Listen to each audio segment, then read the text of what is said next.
You looking for trouble, little pirate? Well, you found it. Get him.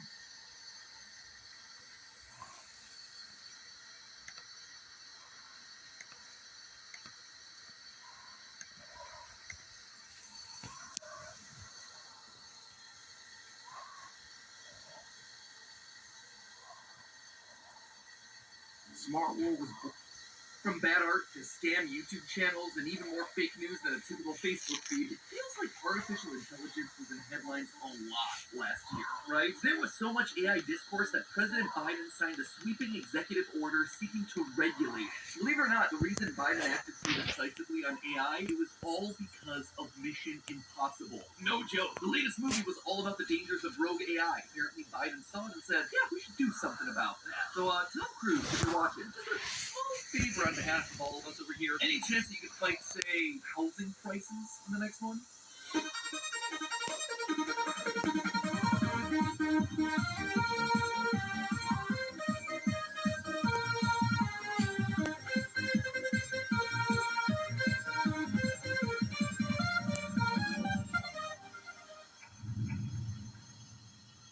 Hello, Internet! Welcome to Film Theory, the show that's definitely 100% guaranteed not a robot, animatronic, or sentient program. We promise. So, have you seen all the talk about artificial intelligence floating around online recently? It seems like you can't go anywhere without some story and controversy involving AI. Whether you're in the sports world, tabletop gaming, technology, education, and yeah, film and television. But AI's existed for years. Why are all these discussions only popping up now? Well, the long and short of it is that AI has entered a new phase of sophistication. What sparked a lot of this new conversation is what's known as generative AI, or computer programs that can create their own content based on prompts that it's been given. Let's say you want an image of a knight wearing red armor riding a blue horse through a battlefield. All you gotta do is type that into a program like DALL-E or Midjourney, and it can give you a pretty darn good result. Or let's try something even more complicated. Highly detailed coloring book pages of Foxy in a ruined pizzeria from Five Nights at Freddy's. And that's just talking about images. Pretty impressive, right? Well, the controversy comes in when you realize how these generative AI work. They can't just create these new works out of nothing. They have to be fed other art, text, and music. And then they use it.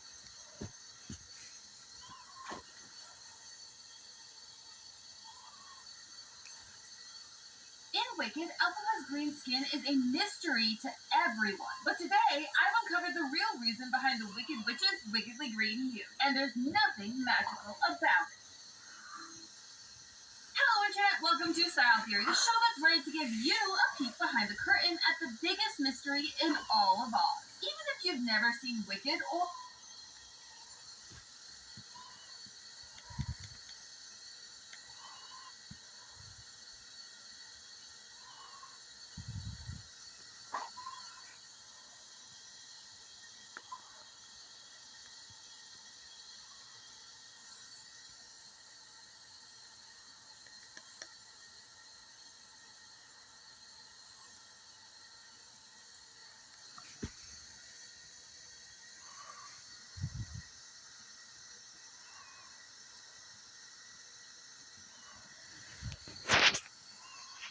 So you're the one's been causing all the trouble.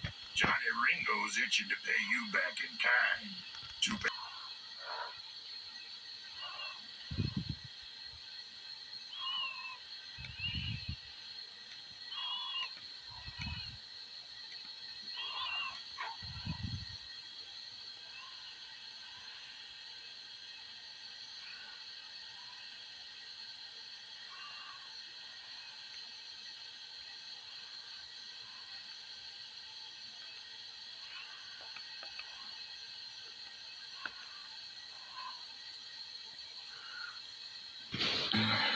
I can't believe they're waxing the floors and we're all stuck in here. I've never seen them do this before. They do it once a month. We just never been on the night shift. I know. It's like we're being punished. We are. We're going to Florida. I don't listen to so much stuff you all say. Well, frankly, I pity the lot of you. You look out there and see a problem. I look out there and see an opportunity.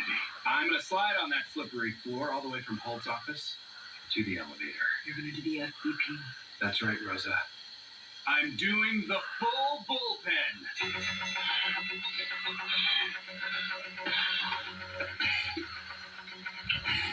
Here we go.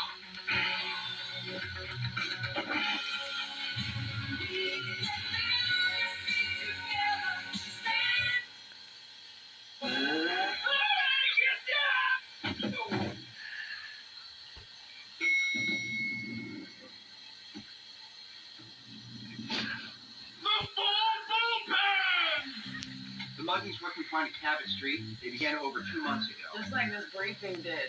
Please go to charisma class. I'm here. Sorry, Charles. No, Jake. Never apologize for making an amazing entrance. My power went out last night and my alarm didn't go off. Your alarm is power dependent?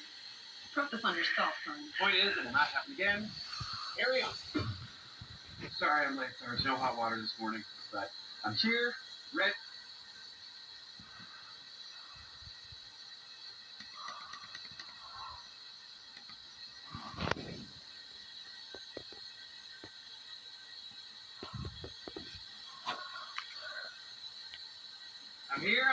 I'm here, and I'm a half an hour early. That's right, my string of bad luck has finally come to an end. Roman, you failed your drug test. There were traces of cocaine and methamphetamines found in your urine. So I got assigned to this one rookie, and on his training day, I made him smoke angel dust.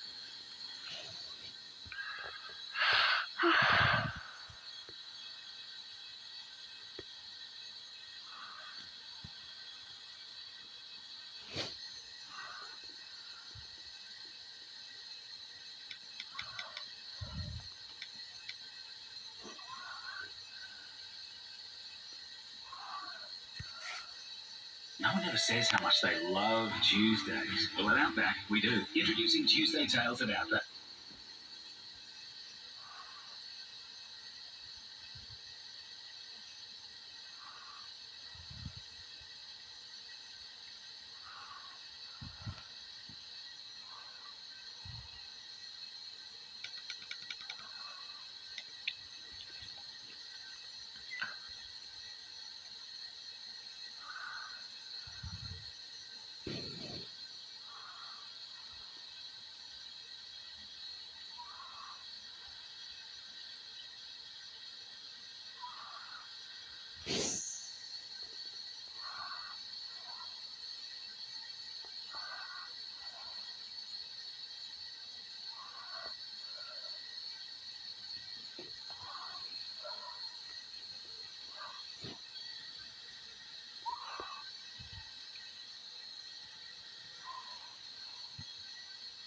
Who's there? Help! I need help! Byron, please! You have to get me to Cooper's. Spring times were dark, winds were cold. Much left to do, and it was quite enough. To simply move in front of the other. Coming! Silks and spices. Tommy 2 sailed to a pirate haven on Madagascar to divide the plunder before making his next move. Several months later, 2 grew a new crew and set sail to wreak havoc once again. It did not end well. While pursuing a 25-ship fleet leaving the Mughal Empire, 2 engaged one of the lagging ships. Said ship turned about to face its attacker and fired a volley of cannons. One of these cannonballs practically split 2 in 2, disemboweling the captain and killing him instantly at the age of 44. It is estimated that 2's piracy career netted him over $151.9 million in captured goods. There is a lot to say about Sir Francis Drake, but this video is already getting long enough by my standards, so like an enthusiastic Tinder date, I'm going to trim it up for you. Sir Francis Drake was an English explorer and privateer and one heck of a sailor, starting off as a humble seaman and eventually circumcising the globe. That's not right. No, that's better. Very early on in his career, Drake grew an incessant hatred and distrust for any and all Spaniards. And now, before you think he's racist, it's because the Spanish wouldn't let him break into the West African slave trade. From then on, Drake vowed to attack any Spanish possessions he came across in the future, which he did. He started making good on this promise in 1572 by attacking Panama, a Spanish transfer site of silver and gold from the Pacific Ocean to the Caribbean Sea. Drake and his men raided the area. Despite getting shot in the leg, Drake made off with literal tons of precious metal, making him and his crew rich and famous practically overnight. It was also at this time that Drake became one of the first Englishmen to lay eyes on the Pacific Ocean, letting out an iconic English roar of excitement. Drake vowed that he would one day sail those waters in the future, which he did. Beginning in November of 1577, Drake was granted a fleet of 6 ships and set sail from Plymouth to Trying again in December of 1577, Drake was granted a fleet of 6 ships and sailed from Plymouth to circle the globe, eventually limping back home in 1580. Along the way, however, Drake made it his mission to be as disruptive to the Spanish as possible.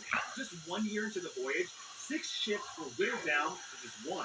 Drake's flagship, the Golden Hind. Making it past the southernmost tip of Chile, Drake began bombarding the western coast of South America, ravaging Spanish towns and seizing Spanish ships, one of which was the Nuestra Senora de la Concepcion, which housed over 29 tons of silver bars, silver coins, gold, and jewels. Drake was so tickled pink by this score that he spared the captured ship's crew, even gifting them small amounts of the treasure as they went on their merry way.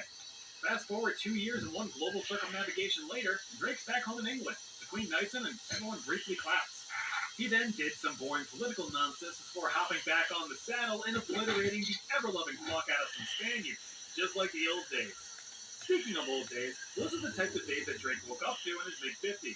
Still clinging to his youth, the withering and dusty seaman returned to Spanish waters back to where it all started, attacking Panama. Sir Francis Drake died of dysentery in 1596 and was hucked into the ocean in a lead coffin. Across his 33 years of piracy against the Spanish, Drake accumulated upwards of $170.3 million in goods and gold. Last on our list is the one and only Black Sam. No, this one. Despite being known as the single wealthiest pirate in recorded history, his pirating career lasted little more than a year. Black Sam was a real pirate's pirate and was renowned for his exceptional generosity and mercy as he boarded your boat and stole all your shit. The so-called Prince of Pirates began his career as almost all pirates did, in the Navy. During his teen years, Sam both metaphorically and quite literally got his feet wet in a few naval battles before branching off to a treasure hunting crew. But when searching for something, everything going for him. But fate had another idea. Just 2 months.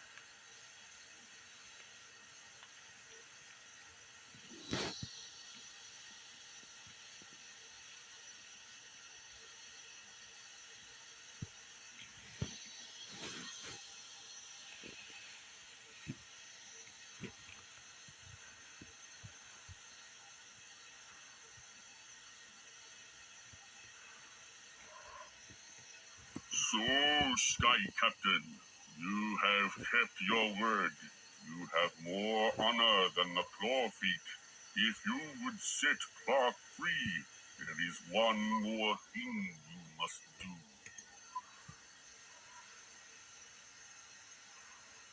The graves of our grandfathers have been desecrated, and their spirits bellow for vengeance. You have brought back our sacred charm. Now you must set things right. Go to the burial ground, and angry spirits will resist you. You must overcome them. Your body is strong, and your heart is pure. You will undo the wrong that has been done.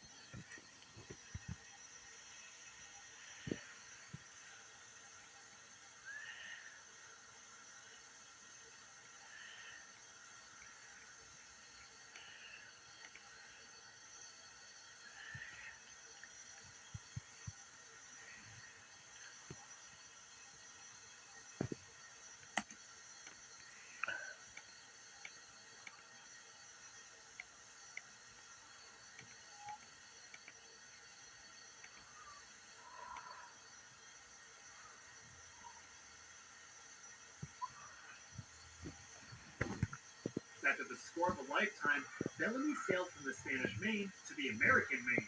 At around midnight on April 26, 1717, the Wittig galley was caught in a strong nor'easter storm and was quickly capsized and sank several hundred feet off the coast of Cape Cod. Bellamy and all but 2 of his 146 crewmen went down with the ship. But in 1984, however, 267 years after its demise, the wreck of the Wittig Galley was discovered, including Sam's treasure. Several tons of gold, silver, and gems were recovered from the site, as well as some human remains encased in debris. These are suspected to be Bellamy's, though that is yet to be confirmed. Bellamy's exploits earned him a modern-day equivalent of over $177.5 million. That's about 0.045% of Elon Musk's net worth as of me writing this. Guess Sam should have worked harder. Well, that about wraps it up for this video. Why don't you go and watch this one? I'll see you over there.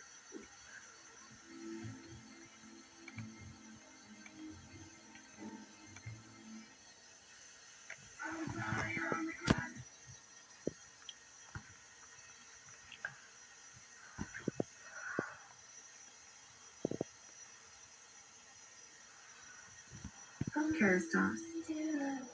New Floss Absolute Face Drops Hair Oil. 4 days anti-frizz. Glossy hair. Mesmerize. Ice sculptures of the couple's faces, and a $10,000 cake flown in from Paris.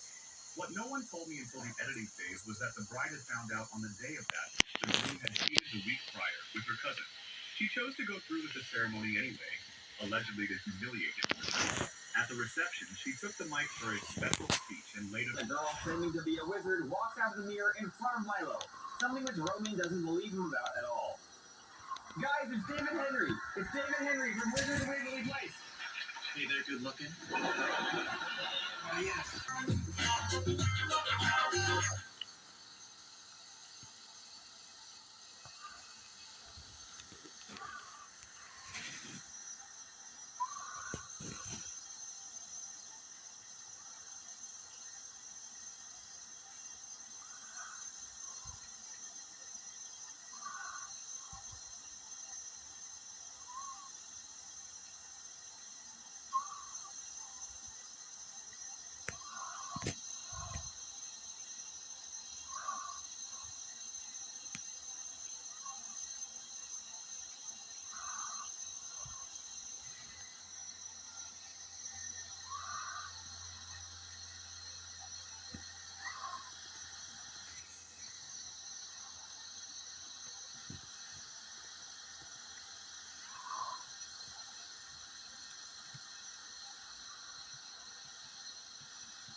they find the mansion and perhaps onwards. The only thing with this being a possibility is that it would be hard to judge what exactly Chuck would do, since in the canon story, Chuck dies trying to save Clementine.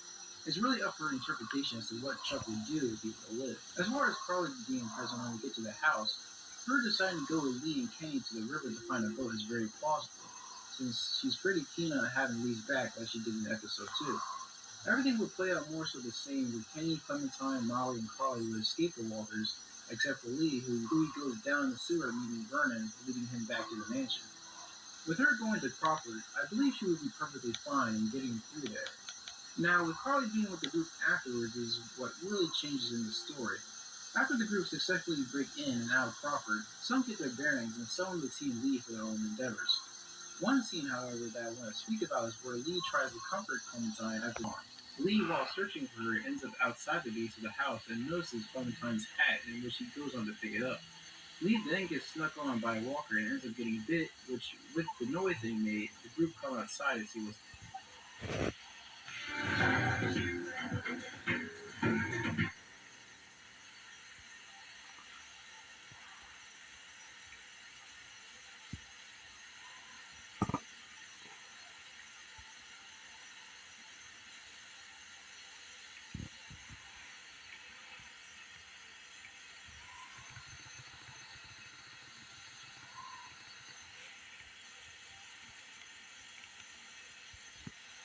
Our graves are restored.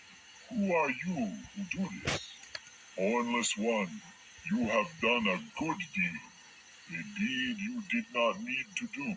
The spirits rejoice in your bravery. I will honor your courage, Wind Rider. My strength shall always be yours to call upon, and I shall watch over you in battle.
Our teenage years are described by some as the best years of our lives, for many reasons.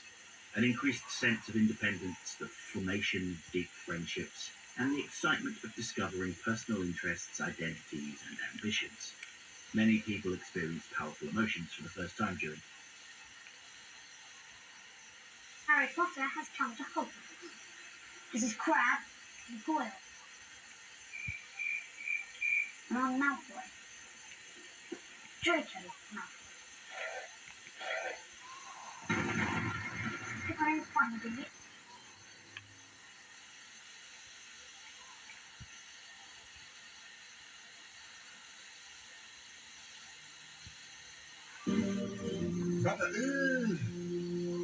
What's that? Oh, that's an onion, not a ball. Give it to me. Drop it. Give it to me. Can I get a whoop? My eyes see with joy. You have done what you promised and restored harmony to the spirits of our grandfathers. The Clawfoot Clark is free. Take him back to his people and tell them. You're back. I cannot. You're looking for a map of some kind. Doubtless one of them. I've kept all of my father's charts and papers. They're back home in Cooper's Roost. Will you take me home?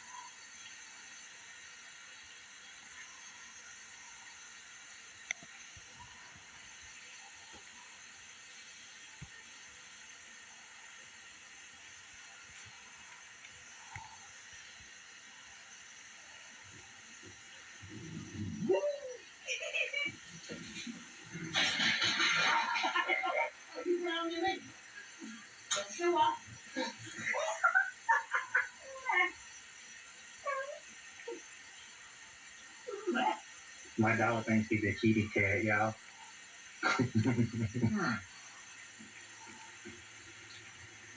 Oh, and what is this? Oh, that fits right fucking there.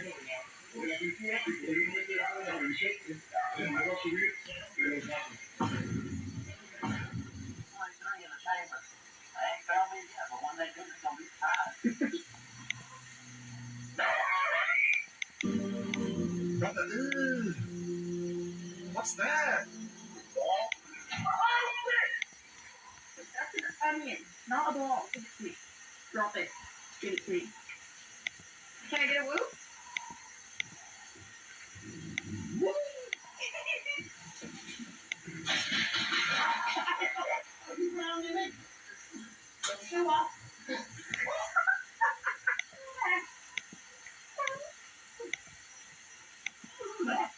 My dog thinks he's a kitty cat, y'all.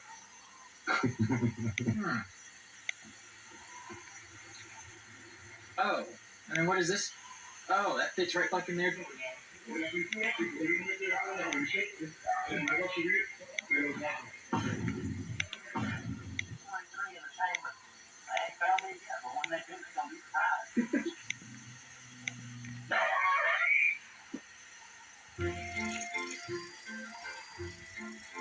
Mama Cherry, you're the great cyclist. Yeah, perhaps one day we will do Tour de France. Management.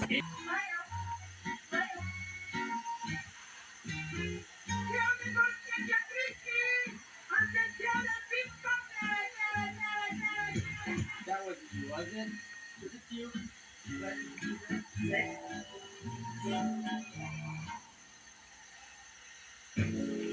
Can I help you? Where are you going? What was that? That's Jeff. Jeff gets beat up a lot. He's a big cat, but he gets in a lot of fights with warriors and all that stuff. Jeff, be careful out there now.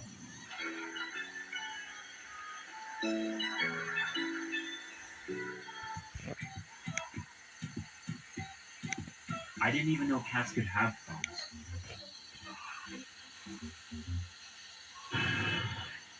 You have 10 seconds. I want to go. You know what line up for the zoo? Why are you dressed like Morty? Because Morty's mom is dead.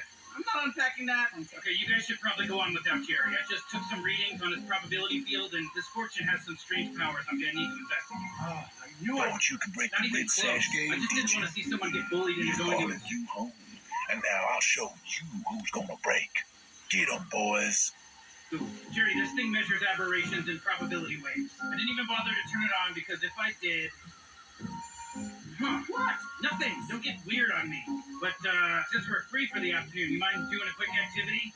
We're going to disprove this with efficient brute force. These are 2 shoe boxes. Both are empty, but I wrote your mother's name on the inside of one. What? God, no. If you think for a second, I'm going to put mine. Good. I didn't want to do this anyway. Fine. Can I just tell you which box I would put my penis in? Saying it seems worse, but okay. Left. Keep going. Right.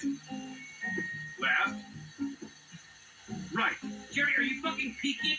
You have 10 seconds. Admittedly, I don't normally like modern Shakespeare adaptations, but once I went to see my cousin in A Midsummer Night's Dream, and it opened with a high schooler saying, "I don't want to read this play." So he sits down and eats an entire Chipotle burrito on stage, and then immediately falls asleep, and the play begins. But instead of the forest, the fairies all hang out in a rainforest cafe. Trademark. And at one point in the middle of a scene, the guy from the beginning just slowly drifts across the back of the stage on a skateboard, staring at all the characters as the events of the play transpire, in the form of some sort of Chipotle-induced coma-lucid dream. Admittedly, I don't normally like modern Shakespeare.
Let's talk about your ghost-related business. Right. They've been filling me in on it. Turning on the TV, opening the shouting windows so the store can yell at his son. Also, going to supermarkets to buy magazines with Momoa content. You must be the new living.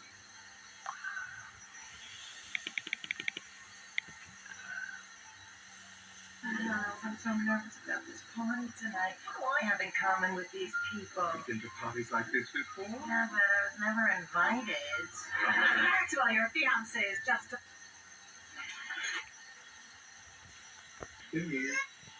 This video shows exactly why a baby's instinct should never be underestimated. Watch what these twins do.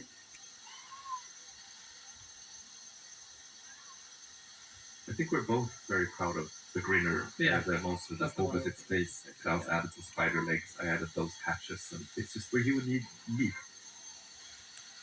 I've lived a quiet life for 20 years, and I'm attacked by outlaws and bison in the same day. It's Marco Polio's map you're looking for, isn't it? That map was my father's dearest possession. I swore to him that I would keep it secret. You're not the first who's asked for it, you know, but you are the first to save my life. Marco Polio's map is in the cave under Scorpion Rock.